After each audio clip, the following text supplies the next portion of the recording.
আসসালামু আলাইকুম এভরিওয়ান, কেমন আছেন সবাই? এই তো আমি আল্লাহর রহমতে ভালো আছি।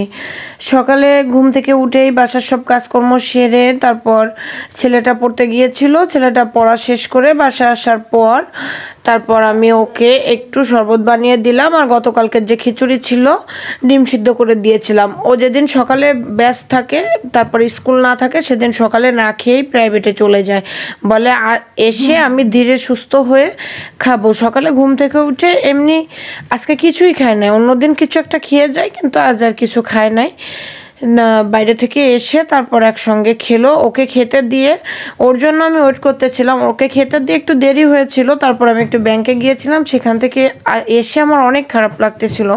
তারপর ঝটপট কি রান্না করব ভাবলাম যে একটু বেলে মাছ চচ্চড়ি করে নিই। তাই বেলে মাছটা চচ্চড়ি করার জন্য আমি এখানে সব কিছু কেটে ধুয়ে নিয়েছি, পেঁয়াজ মরিচ, মাছটা লবণ দিয়ে সুন্দরভাবে মাখিয়ে রাখছিলাম। তারপর এটাকে পরিষ্কার করে নিয়েছি। পরিষ্কার করে নেওয়ার পরে আলুগুলো কেটে নিলাম।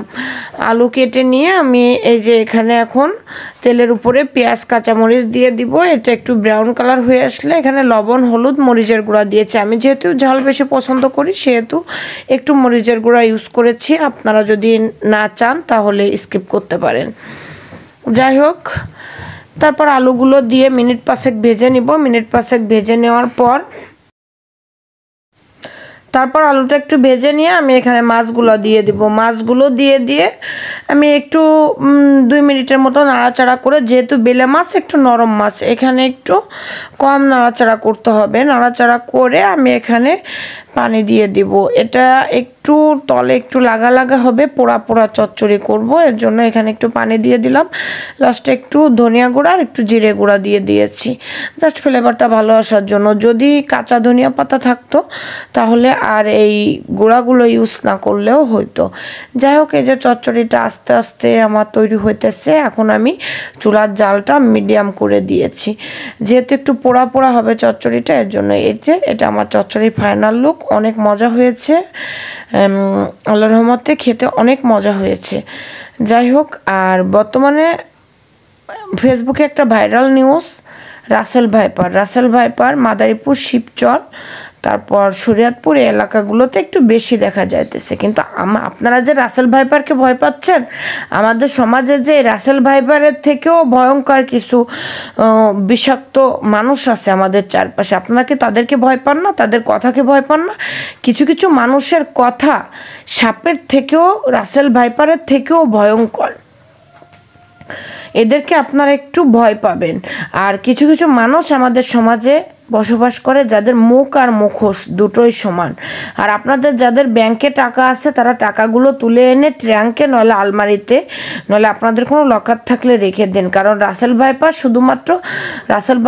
শুধুমাত্র বিষ দাঁত দিয়ে মানুষকেই বিষাক্ত করে তোলে না, মানুষের মনকেও বিষাক্ত করে তুলতেছে। আর আপনাদের ব্যাংকের টাকাগুলো রাসেল ভাইপার খেয়ে ফেলতে পারে। তাই দয়া করে আপনারা টাকাগুলোকে তুলে আপনাদের নিজেদের হেফাজতে রাখুন।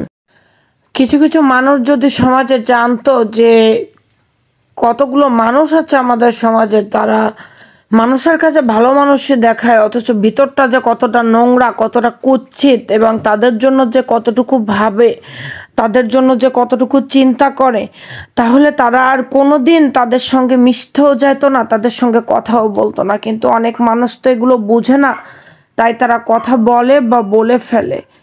আল্লাহ হাফেজ, সবাই ভালো থাকবেন, সুস্থ থাকবেন। জানি না আজ রাতে আর ভিডিও আপলোড দিতে পারবো কিনা, 12টার বেশি বাজে, এখনো কারেন্ট নাই, প্রচুর ডিস্টার্ব করতেছে কারেন্টে, ঘুমাইতে পারছি না। আমরা মা ছেলে দুইজনেই শুয়ে আসছি, কি করব, ঘুম আসছে না। যদি কারেন্ট আসার পর নেট আসে, কারেন্ট না আসলে তো গরমে ঘুমাতে পারবো না।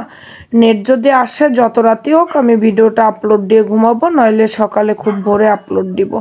আল্লাহ হাফেজ, ভালো থাকবেন সবাই, সুস্থ থাকবেন। আমার চ্যানেলটা সাবস্ক্রাইব করবেন, আর বেশি বেশি করে লাইক, কমেন্ট এবং শেয়ার করবেন।